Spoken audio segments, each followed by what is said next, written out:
আসসালামু আলাইকুম।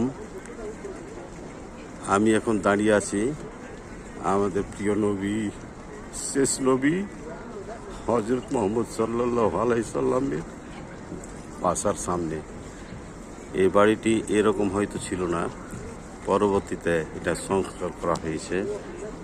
এই বাড়িটিতে এই স্থানেই আমাদের নবী করিম সাল্লাল্লাহু আলাইহি সাল্লামের শিশুকাল, যৌবনকাল এবং শেষকাল পর্যন্ত এখানে তিনি অপেক্ষা করছেন। পরবর্তীতে মদিনায় তিনি হিজরত করেছেন। তার প্রথম নিদর্শন বাড়িটি এই বাড়ি। এই বাড়ির আশেপাশে অনেক পাহাড় রয়েছে।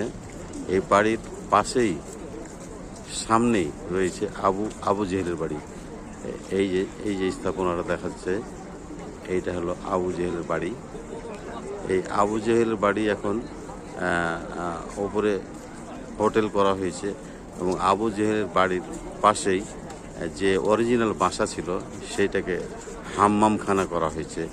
এখানে বিশ্বের সকল হাজিরা এসে এখানে পেশাব পায়খানা করে। এই হলো আবু জেহেলের বাড়ি। আমাদের নবী করিম সাল্লাল্লাহু সাল্লামের বাড়ির সামনেই ছিল চিরশত্রু ইসলামের যে শত্রু, সকল সমাজের নবী করিম সাল্লাল্লাহু সাল্লামের সাথে যে দুশ্মনী করেছেন, সেই আবু জেহেলের বাড়ি। আর এইটা সামনেই আছে আমাদের নবী করিম সাল্লাল্লাহু আলাইহি সাল্লামের বাড়ি। বাড়ির আশেপাশে অনেক পাহাড়, শুধু চারিদিকে পাহাড়। এই পাহাড় ঘেরা এলাকায় নবী করিম সাল্লাল্লাহু আলাইহি সাল্লামের বাড়ি। কাবা চত্বরের সামনেই এই এত উঁচু উঁচু পাহাড়, এখানেই ওনাদের পদচারণা ছিল। পরবর্তীতে কাবার চত্বরটা সংস্কার করা হয়েছে, পাহাড় কেটে কেটে স্থাপনা নির্মাণ করা হয়েছে। এখানে এই পাহাড়গুলার পাশে এখানে বাম দিকে সামনে যদি আমরা দেখি তাহলে দেখা যাবে যে এটা হলো কাবার চত্বর। ভিতরে আমরা নামাজ পড়লাম। এখানে আরও অনেক ভিতরেই আছে আমাদের কাবা শরীফ। আর তার পাশে আছে এই যে ঐতিহ্যবাহী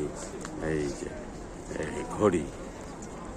এই যে ঐতিহ্যবাহী আমাদের এই ঘড়িটি এখানে আছে।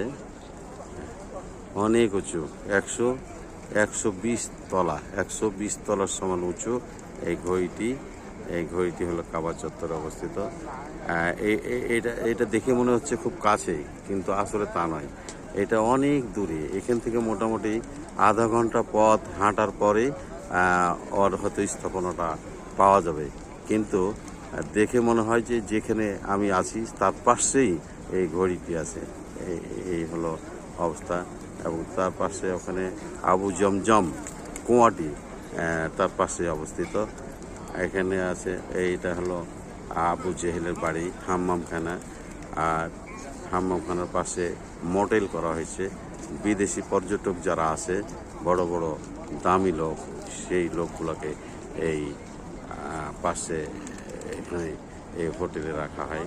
এই হোটেলের পাশেই যে পাহাড়টা আছে, এই পাহাড়টা যদি আমি দেখাই, আবু জেহেলের পাশেই এই যে পাহাড়টা, নবী করিম সাল্লাল্লাহু আলাইহি সাল্লামের বাড়ির পাশেই যে পাহাড়, সেই পাহাড়ে নবী করিম সাল্লাল্লাহু আলাইহি সাল্লাম উনি এখানে পাহাড়ে উঠে উনি অনেক কিছুই ঘোষণা দিতেন, দিনের পথে ডাক দিতেন।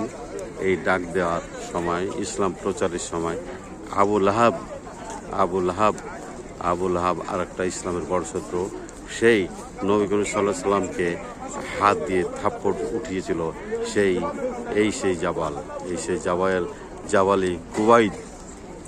জাবালে কুবাইদ। এই জাবালে কুবাইদের উপর উঠেই যখন নবী করিম সাল্লাল্লাহু আলাইহি সাল্লাম ইসলাম প্রচার করেছিল, তখন আবু লাহাব তাকে হাত তুলেছিল তার উপরে। সে কারণে একটা সূরা নাজিল হয়েছিল এই পাহাড়ের উপরে।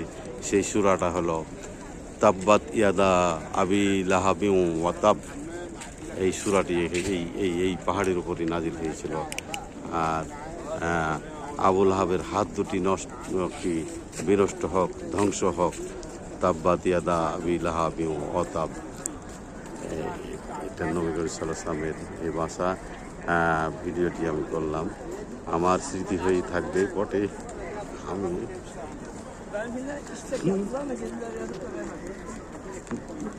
নবী করিম সাল্লাল্লাহু আলাইহি সাল্লামের সাফাত চাই, আমি মাপ চাই।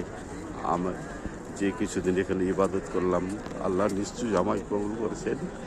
আল্লাহ আমায় নিষ্পাপ করি কবরে নেই, এই কামনা করি বিদায় নিলাম। আসসালামু আলাইকুম।